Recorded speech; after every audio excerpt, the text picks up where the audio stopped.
Well, it seems very likely that we'll have at least 2 degrees warming above pre-industrial levels because we're already 3/4 of a degree. That means we'd have to limit ourselves to a degree and a half. It's very unlikely unless there's an absolute dramatic reversal in the use of coal, in the use and the proliferation of big fat cars. And I don't see that happening anytime soon, especially in the developing world. And we're not even doing it in the US and Australia very much.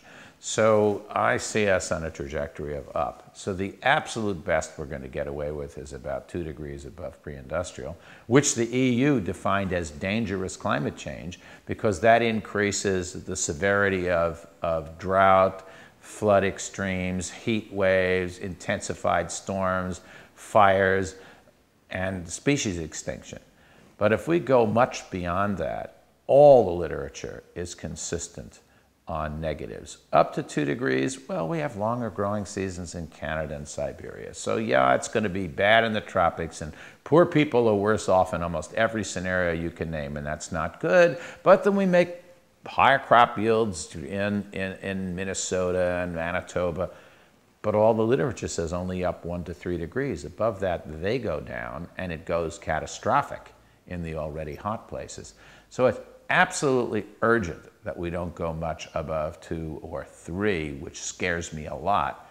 And on our current path, we are going to be lucky to hold it to 3 on the time frame of 1 to 2 centuries. We have got to reverse this ship. It's this giant supertanker heading out there to a reef, and what are we doing? We're putting it on all ahead full and trying to block people from getting on the bridge who want to cut back the throttle and steer the boat. So that's where the politics is important. You've got to get some captains up there who are going to agree that they've got to slow down and turn off and try to get a safer route. And it takes a couple of generations to do that, which is why it's sad that we didn't start 2 decades ago.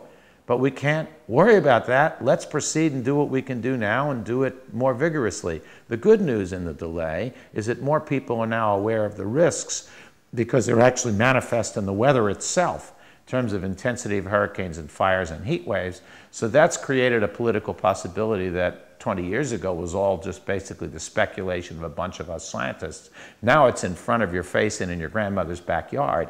So that makes it politically more possible. That's the optimistic part. The pessimistic part is, well, we wasted 20 years, so now we got to work a little harder just to play catch up.